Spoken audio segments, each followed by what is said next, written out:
your approach and like all the things that you're explaining within the courses, that is super valuable. And I wish I had learned that, 10 years ago, so I wouldn't have gotten screwed in a couple projects that I did where I got destroyed because I didn't do any of that. I was just doing things on my own.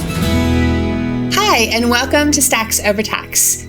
Today, Mark and I have our really amazing client with us, Axel, and he's going to share some brilliant wisdom from his world. Back to you as a business owner. You've done all this work, and having done my own missions and creeds, it's not something you scribble down one day and go, oh, cool, this is nice. You've done a lot of work, internal work as a business owner.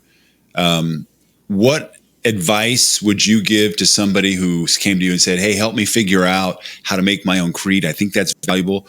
Where would you tell them to start? What process would you suggest they might go through, or any other resources? You need some time to do at least for me, to do long walks and try to imagine what the future is that you want to live. And then you need some time to write down like things that matter to you. It's a slow process, I would say, of like introspection and a little bit of daydreaming, and also reflection on like your life, what has been impactful to you. And from the many things that you could think of yourself, what is the thing that feels true? And then try to write that down. Go into ChatGPT and like tell it all of the things that you want. So that was kind of my process. I did my own writing. I run everything through ChatGPT over and over and over to synthesize it and make it even shorter and shorter, and just keep the bits and pieces that actually matter to you. And I think that process of almost like a sculpture where you have to strip down from the stone so you can find the art in it, that's what helped me. Yeah, I wonder about, what you might not know about Axel is that he has a young filmmaker in his family. So his son is also a creator and a creative, and I'd say his daughter is a future boss, a future boss girl, right? So I'm not sure she's going to do creative things, but she's definitely going to be like, the leader of the pack. So, how do you think being a dad impacts what you incorporate into your business life? Well, I'm lucky that my son loves what I do. So for me, I'm always thinking about, I'm doing all of this because I want to share it with them. And with them in my life, my role is almost the instructor, the teacher. So I'm always taking time to do things with my son where I can teach him, and then he can decide how and where and how he wants to do things. So that's how we have done things. And we try to do fun projects. He always calls me and shows me like his videos for his YouTube channel. He's actually standing right over there right now. What are you doing? We're filming. No. So yeah, and that's life with having younger kids. And I try to include him and show him what I do, and like I take him with me, and like he has to sit there and be quiet and see how we're filming, or he has to help me like build up a light, or like bring a camera, or like do something on the computer.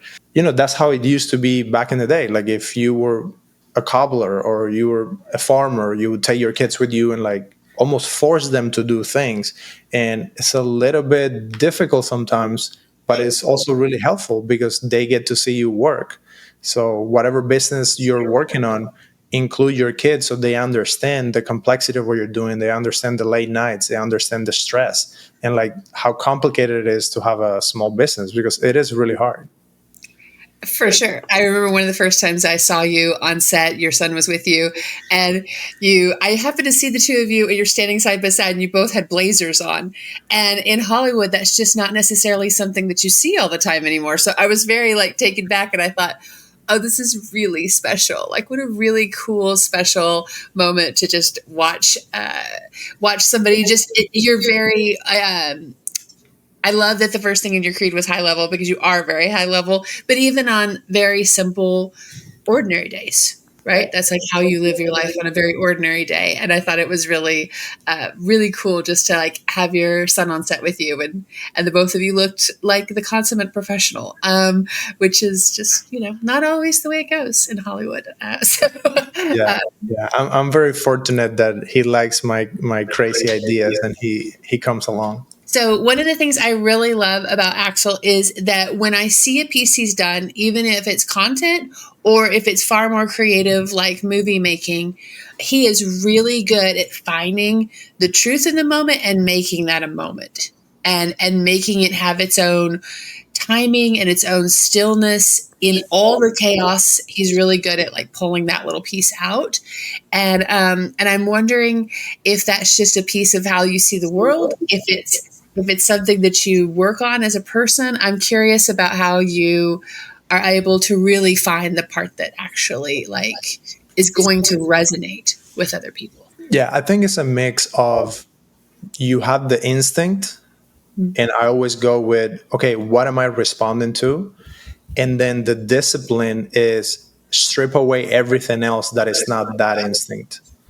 So it's a mix of nature and nurture, where I naturally feel something, and then my brain says, okay, capture that feeling, now protect it throughout the process of what you're building. And then whatever images or style or thing that comes to mind that could be cool, but it doesn't align with that core feeling, then I just disregard that. And it's a lot of saying, no, no, no, no, this is what the thing ought to be. It comes a little bit with, like the type A personality, that this is the thing that I want and it has to be like that, and you have to be stubborn. So it's a little bit of that, and also mixed with the flow of like, okay, what am I feeling, or what am I supposed to feel, or what would happen if we look this way or that way, or bring the actor this way, or put the light this way. So you do have a little bit of exploration, but also it's running through a filter of like, what is the thing that I want it to be. And it's beautiful when you have like this idea that you imagine, and then you're able to take that image from your head into something that it looks on the screen exactly how you wanted it. And I think that's the craft of being a filmmaker, is how faster can I get at dreaming an idea and then actually bringing that idea to life on the screen, which is super fun and super exciting.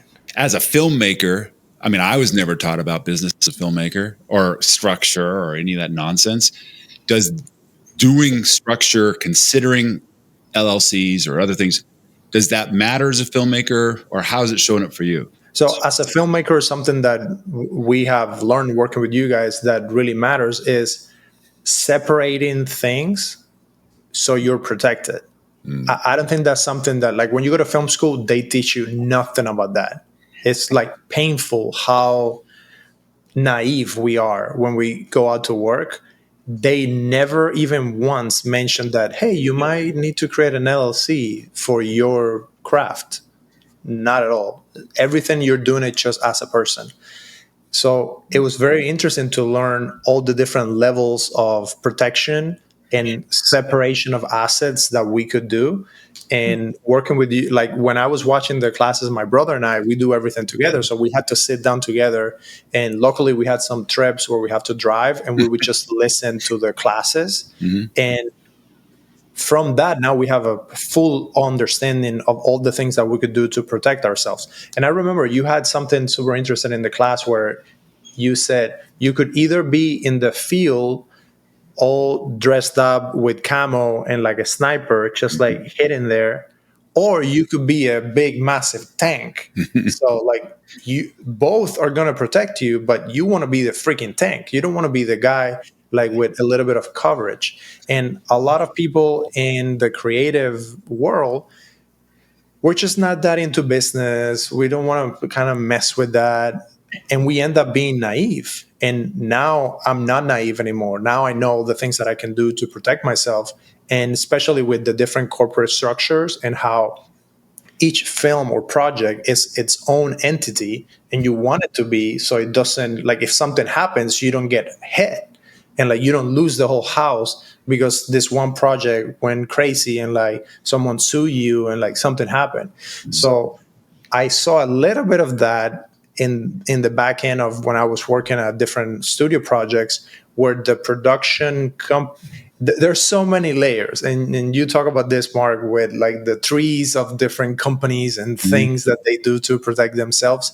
So it's very interesting, and I know for a fact that in film schools they're not teaching any of that, and it's a shame because like super important how you set up all your corporate structure. Yeah, and not even just from a protection standpoint, but if and when you do have a production that does well financially, if it's in your name and you live in, say, California, you're going to pay 60% tax on the money you're making. It's the worst. And just setting up a simple corporate structure, we've seen that where somebody does it in crypto and they live in California. But it's no different if you're making a movie and all of a sudden the money starts coming in and the rights and the royalties and the residuals. And you're like, hey, this is great. Oh, wait a minute. Whoa. So, yeah, I'm really glad that you were able to see that, because there's a lot of things they don't teach in film school. And you can't teach everything in film school. But if you're going to make production, you need to, A, protect it, copyright it. They do teach copywriting in film school, but copyright to what? To you? Huge mistake. Yeah, I honestly learned that on my own. When I had my second feature film, we got a distribution deal with Gravitas Ventures. So to do that, we had to do all of this legal document and all these things that the distributor needed, like chain of title and registering with the Library of Congress. All of that, we never really did it in film school. We had a media law class and they taught us very general, like you can protect yourself. Like it was very, very basic.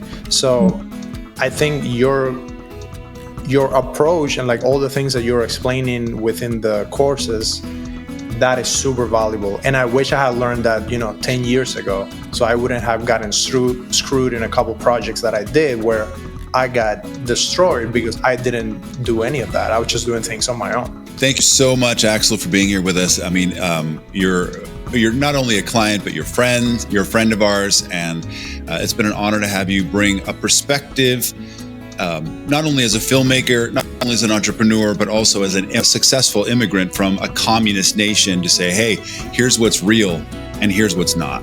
So thank you so much for your time. And we're looking forward to seeing you back here again on Stacks Over Tax. Yeah, my pleasure, guys. Thank you so much for having me. This was really fun.